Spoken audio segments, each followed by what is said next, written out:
Sportski pozdrav, dragi gledatelji, i dobrodošli u emisiju Mi živimo za nogomet.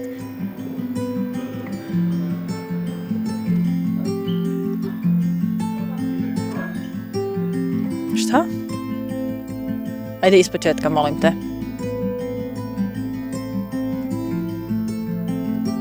Evo, prije 14 godina došao sam u klub koji je uvijek imao dobro okruženje, dobru klapu, dobro društvo, ali nažalost funkcionalni uvjeti su nas mučili. Bili smo u zgradi koja je preko 100 godina stara.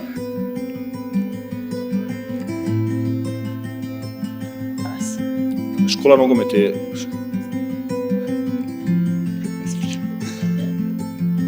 Ok.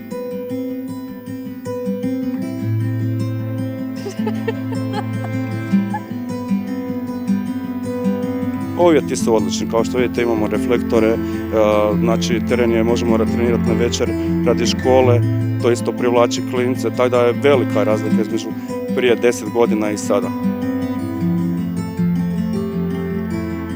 Ali gledajte, a reći ću vam nešto, ajde, nije bilo vode, nije bilo tople vode, bilo je vode, ali...